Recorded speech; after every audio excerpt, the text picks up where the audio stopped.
हरि ओम श्री कृष्णम वंदे जगतगुरु। प्रिय गीता प्रेमी दर्शक गण, गीता ज्ञान गंगा चैनल में आप सभी का हृदय से अभिवादन करता हूँ। आप सभी के अंतःकरण में विराजमान परमात्मा को प्रणाम करते हुए इस पावन गीता सत्संग में आपकी पावन उपस्थिति को मैं वंदन करता हूँ।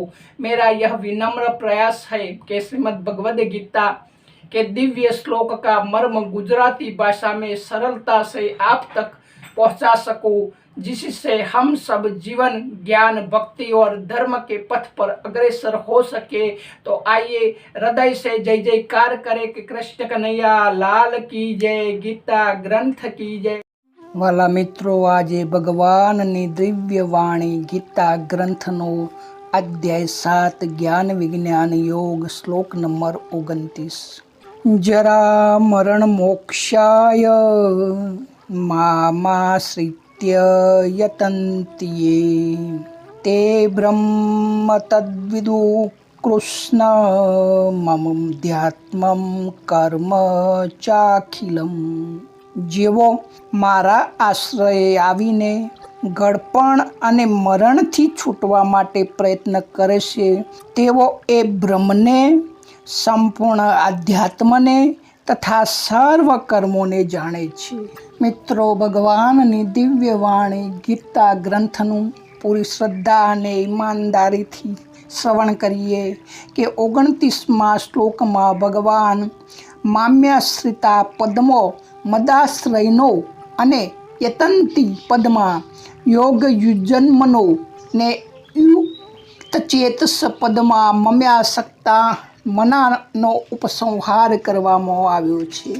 આ અધ્યાયના આરંભમાં જે સમગ્ર મમ પદ આવ્યું તે અહીં બ્રહ્મ, આધ્યાત્મ, કર્મ, અધિભૂત, અધિદેવ અને અધિયજ્ઞ તરીકે કહેવામાં આવ્યું છે। તો જોઈએ, જન્મ મરણ મોક્ષાય મામાશ્રિત યતંતીએ, તો અહીં જરા એટલે કે વૃદ્ધિ અવસ્થા અને મૃત્યુથી મુક્તિ પામવાનું તાત્પર્ય એ નથી કે બ્રહ્મ, આધ્યાત્મ અને કર્મનું જ્ઞાન થતાં વૃદ્ધાવસ્થા નહીં આવે અને શરીરનું મૃત્યુ નહીં થાય। આ ગેરસમજમાં નહીં રહેવું। આનું તાત્પર્ય એ થયું કે પરમાત્મા તત્વનો બોધ થયા પછી શરીરમાં આવવાવાળી વૃદ્ધાવસ્થા અને મૃત્યુ તો ચોક્કસ આવશે જ। તેમાં કોઈ મીનમેખ નથી। જન્મ્યું તે તો સર્વે જવાનું નથી, કાયમ રહેનાર રે। આ મૃત્યુ લોક છે। મૃત્યુ અને શરીરમાં સતત પરિવર્તનશીલ આ બંને અવસ્થાઓ તે વ્યક્તિને દુઃખી નહીં કરી શકે જેણે આ તત્વ જ્ઞાન જાણ્યું છે। જેવી રીતે 13મા અધ્યાયના 23મા શ્લોકમાં ભગવાન ભૂત પ્રવૃત્તિ મોક્ષાય કહેવાનું તાત્પર્ય ભૂત અને પ્રકૃતિ અર્થાત કાર્ય અને કારણથી જે સંબંધ વિચ્છેદ કરવાનું છે, તેવી જ રીતે જન્મ મરણ મોક્ષાય કહેવાનું તાત્પર્ય એ થયું કે જરા એટલે કે ગળપણ અને મૃત્યુ વગેરે શરીરના વિકારો છે અને શરીરના વિકારોથી સંબંધ વિચ્છેદ કરવાનો છે, સંબંધ વિચ્છેદ થવાનું છે। જેવી રીતે કોઈ યુવાન પુરુષ હોય તો તેની અત્યારે વૃદ્ધાવસ્થા ન હોય અને તેનું મૃત્યુ પણ શાયદ ન હોય। આથી તે જરા મરણથી અત્યારે મુક્ત છે, પરંતુ વાસ્તવમાં તે જરા મરણથી મુક્ત નથી। કારણ કે આ શરીરની સાથે સાથે જ્યાં સુધી સંબંધ છે ત્યાં સુધી જરા અને મરણથી રહિત હોવા છતાં પણ તેનાથી તે મુક્ત નથી થતો। પરંતુ જે જીવન મુક્ત છે, જેને આ પરમાત્મા તત્વ જાણી લીધું, એવા મહાત્માઓને જીવન મુક્ત મહાપુરુષો કહેવાય છે। તેઓના શરીરમાં જરા અને મરણ આવવા છતાં, શરીરમાં પ્રક્રિયા ઘટવા છતાં પણ તેઓ તેનાથી મુક્ત છે, એટલે કે પર છે। આથી જરા મરણથી મુક્ત થવાનું તાત્પર્ય એ થયું કે જેમાં જરા મરણ થાય છે એવા પ્રકૃતિના કાર્ય શરીરની સાથે સર્વથા સંબંધ વિચ્છેદ થવો।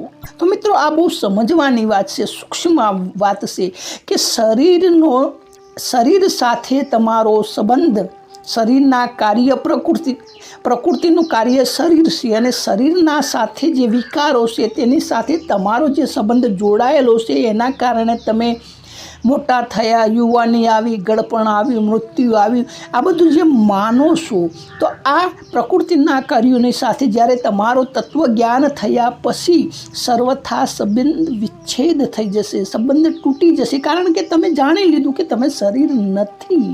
જ્યારે મનુષ્ય શરીરની સાથે તાદાત્મ્ય એટલે કે જોડાય છે કે હું આ છું, શરીર હું છું, ફલાણા ભાઈ હું છું, ત્યારે શરીરની વૃદ્ધ થવાની સાથે હું વૃદ્ધ થઈ ગયો, શરીરના બીમાર થવાની સાથે હું બીમાર થઈ ગયો અને શરીરના મરવાની સાથે હું મરી જઈશ એવું માને છે. આ માન્યતા છે જે શરીરની છે અને શરીરને હું માનવાથી થાય છે, શરીરને મારું માનવાથી થાય છે, એના ઉપર જ ટકેલી છે. એટલા માટે 13મા અધ્યાયના 8મા શ્લોકમાં આવ્યું છે કે જન્મ મૃત્યુ જરા વ્યાધિ દુઃખ દોષાનું દર્શન, એટલે કે જન્મ મૃત્યુ જરા અને વ્યાધિમાં સુખ દુઃખ દોષોનું દર્શન જોવાનું તાત્પર્ય એ છે કે શરીરની સાથે હું, તો શરીરના સાથે સંબંધ વિચ્છેદ કરવાથી હું અને મારાપણાનો સંબંધ સમાપ્ત થઈ જશે. ત્યારે તે જન્મ મરણ વ્યાધિ દુઃખ દોષથી મુક્ત થઈ જશે, કેમ કે શરીરની સાથે માનેલા સંબંધ જ વાસ્તવમાં જન્મનું કારણ છે. કારણમ ગુણ સંયોગ સદા સદોની જન્મ શું, ગીતા અધ્યાય 13મો શ્લોક 21. તો વાસ્તવમાં તેનો શરીર સાથે સંબંધ નથી, એટલે જ તે દૂર થાય છે. દૂર તે જ થાય કે જે વાસ્તવમાં નથી, જે વાસ્તવમાં જોડાયેલું હોય તે કદી જોડાતું નથી, જે પાછળથી જોડાયું તેનો જ વિયોગ થાય, જે સાથે આવે છે તેનો વિયોગ થતો નથી. અહીં મામશ્રિતા યતંતિ તે પદોમાં આશ્રય લેવો અને યત્ન કરવો, આ બે વાતો કહેવાનું તાત્પર્ય છે કે મનુષ્ય જો પ્રયત્ન કરે તો તેને અભિમાન આવે કે મેં આ કર્યું જેનાથી આવું થઈ ગયું, અને જો પોતે પ્રયત્ન ન કરે અને ભગવાનના આશ્રયથી સર્વ કંઈ થઈ જાય તો એવું માને છે કે તે તો આળસ અને પ્રમાદમાં તથા સંગ્રહ અને ભોગોમાં લાગી જાય. એટલા માટે અહીં બે વાતો બતાવી છે કે શાસ્ત્રની આજ્ઞા અનુસાર પોતે તત્પરતાથી યત્ન કરે, પુરુષાર્થ કરે, પ્રયત્ન કરે અને તેની સફળતાનું કારણ ભગવાન માને. ભગવાનની ઈચ્છાથી થયું, ભગવાનની કૃપાથી થયું. જેમ નિત્ય નિરંતર અલગ થઈ રહ્યા છે એવા શરીર અને સંસારને મનુષ્ય પ્રાપ્ત અથવા સ્થાયી માની લેશે, આ એની ભૂલ છે. જો સુધી એ શરીર અને સંસારને સ્થાયી માને છે, તેને મહત્ત્વ આપતો રહેશે, ત્યાં સુધી જ સાધના કરવા છતાં પણ તેને ભગવત પ્રાપ્તિ નથી થતી. જો તે શરીર અને સંસારને સ્થાયી ન માને, કારણ કે વાસ્તવમાં તે પરિવર્તનશીલ છે જ, ગમે તેટલું તમે રોકી રાખશો તો પણ એક દિવસ નષ્ટ થવાનું જ, તો તેને મહત્ત્વ ન આપે તો ભગવત પ્રાપ્તિમાં તેને વાર નહીં લાગે. જેમ જનક રાજાને ઘોડાના પેગડામાં પગ ગાલતા ગાલતા થઈ ગયું, ધ્રુવ અને 6 મહિનામાં થઈ ગયું. તો આથી આ બંને વિઘ્નો અર્થાત શરીર સંસારની સ્વતંત્ર સત્તાને અને મહાનતાને વિવેકપૂર્વક હટાવવો, એને જ પ્રયત્ન કરવો કહે છે. ધ્યાન ભજન કરવું, પૂજાપાઠ કરવો, મંદિર મસ્જિદ કરવી એ પૂજાપાઠ નથી, પણ જેઓ ભગવાનનો આશ્રય લઈ સંસાર અને શરીર બંનેની જે સ્વતંત્ર સત્તા છે, મહત્ત્વ આપ્યું છે, તેને ધીરે ધીરે હટાવે, તેનું નામ જ સાચો પુરુષાર્થ છે, સાચો પ્રયત્ન છે. તેઓનો તો આ જ ભાવ રહે છે કે તે પ્રભુની કૃપાથી જ સાધન ભજન થઈ રહ્યું છે. ભગવાનની કૃપાનો આશ્રય લેવાથી અને પોતાના બળનું અભિમાન ન કરવાથી તેઓ ભગવાનના સમગ્ર રૂપને જાણી લેશે.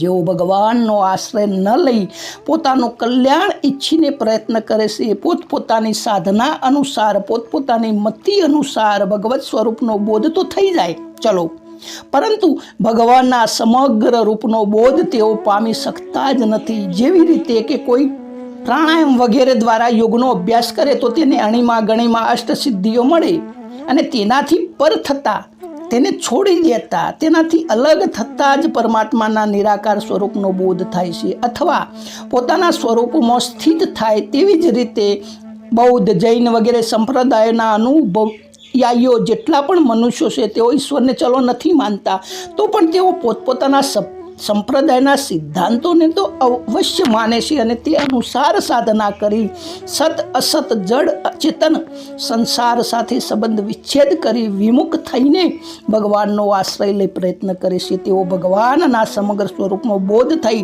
ભગવદ પ્રેમની પ્રાપ્તિ થઈ જાય છે. તો આ વિલક્ષણતા બતાવવા માટે જ ભગવાને અહીં મામ્ય આશ્રિતા યતંતિ તે એ પદ વાપર્યું અને તે બ્રહ્મ તત્વવિદુ આ રીતે પ્રયત્ન એટલે કે સાધના કરવાથી તેઓ મારા સ્વરૂપને અર્થાત અસત મામનો પ્રયોગ કર્યો, એટલા માટે કે મારું સ્વરૂપ જે નિગુણ અને નિરાકાર છે, જે મન બુદ્ધિ ઇન્દ્રિયો વગેરેનો વિષય નથી, જે પ્રત્યક્ષ પણ નથી, શાસ્ત્ર જેનું પરોક્ષ દર્શનનું વર્ણન કરે છે, તે સચ્ચિદાનંદ ઘન બ્રહ્મને જાણી જાય છે. બ્રહ્મની સાથે તત શબ્દ વાપરવાનો તાત્પર્ય એ છે કે પ્રાતઃ બધા જ તત શબ્દથી જ કહેવામાં આવનારા છે. જે પરમાત્માને પરોક્ષ રૂપે દેખાય છે એવા પરમાત્માનો પણ તેઓ સાક્ષાત અપરોક્ષ રૂપ અનુભવ કરી લેશે. જે પરમાત્માની સત્તા પ્રાણી માત્રમાં સતઃ સિદ્ધ છે. સામાન્ય રીતે પરમાત્માની સત્તા પ્રાણી માત્રમાં સ્વતઃ સિદ્ધ છે, એટલે કે એના માટે કોઈ પ્રયત્ન કરવાની જરૂર નથી. કારણ કે પરમાત્મા કોઈ પણ સ્થળમાં ન હોય, કોઈ પણ સમયે ન હોય, કોઈ પણ વસ્તુમાં ન હોય, કોઈ પણ વ્યક્તિમાં ન હોય એવું નથી, પરંતુ સર્વ સ્થળે સર્વ સમયે સર્વ વસ્તુઓમાં અને સર્વ વ્યક્તિઓમાં છે. સર્વ ખલિદમ બ્રહ્મ સર્વ વાસુદેવ ઇતિ. આમ હોવા છતાં પણ અપ્રાપ્ય છે. મળતો કેમ નથી? શા માટે દેખાતો નથી? જે પહેલાં પણ ન હતો અને પછી પણ નહીં રહે, હાલ મોજૂદ રહેવા છતાં પણ પ્રતિક્ષણે વિયુક્ત થઈ રહ્યો છે, અભાવમાં જઈ રહ્યો છે. કારણ કે એવા શરીર અને સંસારની સત્તા અને મહત્તાનો સ્વીકાર વ્યક્તિએ કરી લીધો હોવાથી નિત્ય પ્રાપ્ત પરમાત્મા તત્વ અપ્રાપ્ત દેખાઈ રહ્યું છે, અશક્ય દેખાયું છે, મુશ્કેલ દેખાઈ રહ્યું છે. કૃતજ્ઞ બિંદુ તેઓ સંપૂર્ણ આધ્યાત્મને જાણી જાય છે, એટલે કે ભગવાનના સ્વરૂપ સંપૂર્ણ જીવ તત્વ રૂપે શું છે તે વાતને તેઓ જાણી લેશે. 15મા અધ્યાયના 10મા શ્લોકમાં કહ્યું છે કે જીવ દ્વારા એક શરીરને છોડીને બીજા શરીરને પ્રાપ્ત કરવાનો વિમૂઢ પુરુષો નથી જાણતા અને જ્ઞાન ચક્ષુવાળા જાણે છે.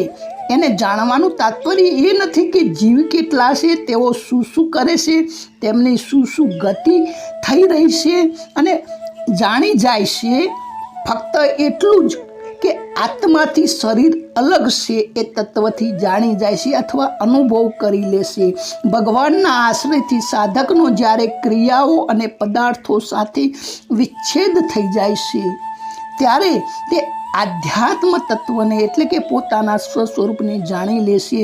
તે કેવળ પોતાના સ્વરૂપને જ નહીં, પરંતુ ત્રણેય લોક 14 ભુવનમાં જેટલા પણ સ્થાવર જંગમ પ્રાણીઓ છે તે બધાનું સ્વરૂપ પણ જાણી લેશે. કારણ કે બધાનું જ સ્વરૂપ શુદ્ધ છે, નિર્મળ છે, પ્રકૃતિથી અસંબંધ છે. અનંત જન્મો સુધી અનંત ક્રિયાઓ અને શરીરો સાથે એકતા કરવા છતાં પણ તેની કદી એકતા થતી નથી, અને અનંત જન્મો સુધી પોતાના સ્વરૂપનો બોધ ન થવા છતાં, પોતાના આત્માને ન ઓળખવા છતાં પણ વ્યક્તિ પોતાના સ્વરૂપથી પોતાના આત્માથી કદી અલગ થઈ શકતો નથી. એમ જાણવું એ જ સંપૂર્ણ આધ્યાત્મ તત્વ જાણવાનું કહેશે.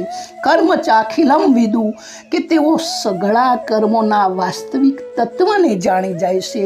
એટલે કે સૃષ્ટિની રચના શા માટે થાય છે, કેવી રીતે થાય છે, ભગવાન તે કેવી રીતે કરે છે તેને પણ તેઓ જાણી જાય છે. જેવી રીતે ભગવાને 4 વર્ણની રચના કરી, એ રચનામાં જીવોના જે ગુણ અને કાર્ય છે, તેઓના જેવા ભાવ છે, તેઓ જેવા કર્મ કરે છે, તેમના અનુસાર જ શરીરોની રચના કરવામાં આવે છે અને તેમને તે જ શરીર મળે છે. એ વર્ણોમાં જન્મ થવામાં સ્વયં ભગવાન તરફથી કોઈ રોકટોક નથી. એટલા માટે ભગવાનમાં કર્તૃત્વ નથી અને ફલેચ્છા પણ નથી. ગીતા અધ્યાય 4 શ્લોક 13મો ને 14. તો તાત્પર્ય એ થયું કે સૃષ્ટિની રચના કરતા હોવા છતાં પણ ભગવાન કર્તવ્ય અને ફલાશક્તિથી સર્વથા નિર્લેપ રહેશે, અલિપ્ત રહેશે. તેવી જ રીતે મનુષ્ય પણ સ્થળ કાળ પરિસ્થિતિ અનુરૂપ જે કંઈ પણ કર્તવ્ય કર્મ પ્રાપ્ત થાય તેને કર્તવ્ય અને ફલાશક્તિ રહિત થઈને કરવાથી તે કર્મ તેને બંધનકારક નથી થતું. એટલે કે તે કર્મ ફળદાયી નથી બનતું. તાત્પર્ય એ થયું કે કર્મોની સાથે મનુષ્યને પોતાને કોઈ સંબંધ ન રાખવો અને કર્મોની સાથે નિલિપ્તતાનો અનુભવ કરવો એ જ અખિલ કર્મને જાણવું કહેવાય છે. જે અનન્ય ભાવે કેવળ ભગવાનનો જ આશ્રય લેશે તેને પ્રાકૃત ક્રિયાઓ અને પદાર્થોનો આશ્રય છૂટી જાય છે. તેનાથી તેને આ વાત સારી રીતે સમજવામાં આવી જાય છે કે આ બધી જ ક્રિયાઓ પદાર્થો પરિવર્તનશીલ અને નાશવંત છે. એટલે કે ક્રિયાઓનો પણ આરંભ અને અંત થાય છે તથા પદાર્થોનો પણ ઉત્પત્તિ અને વિનાશ થાય છે, સંયોગ અને વિયોગ થાય છે. બ્રહ્મલોક સુધીના કોઈ પણ લોક ક્રિયા અને પદાર્થ નિત્ય રહેવાવાળા નથી. આથી કર્મો સાથે મારો કિંચિત પણ લેશ માત્ર પણ સંબંધ નથી. તેને અખિલ કર્મને એટલે બધા જ કર્મને જાણવું કહે છે. તો તાત્પર્ય એ થયું કે ભગવાનનો આશ્રય લઈ ચાલનારા બ્રહ્મ, આધ્યાત્મ અને કર્મનો વાસ્તવિક તત્વને જાણી લેશે. એટલે કે ભગવાનને જેવું કહ્યું કે આ સકળ સંસાર મારામાં જ ઓતપ્રોત છે. અધ્યાય 7મો શ્લોક 7 અને અધ્યાય 7ના 19મા શ્લોકમાં કહ્યું સર્વ વાસુદેવ ઇતિ કે સર્વ કઈ વાસુદેવ જ છે. એવા જ તે ભગવાનના સમગ્ર રૂપને જાણી લેશે કે બ્રહ્મ, આધ્યાત્મ અને કર્મ એ બધા ભગવદ સ્વરૂપ જ છે. ભગવાન સિવાય એમનામાં બીજી કોઈ જ સત્તા નથી. તો મિત્રો, વિડીયોને અહીં વિરામ આપીએ. ભગવાનની વાણી આપે સમય લઈ સોંભળી. સૌનો ધન્યવાદ. સૌને જય શ્રી કૃષ્ણ. રાધે રાધે. જય માતાજી.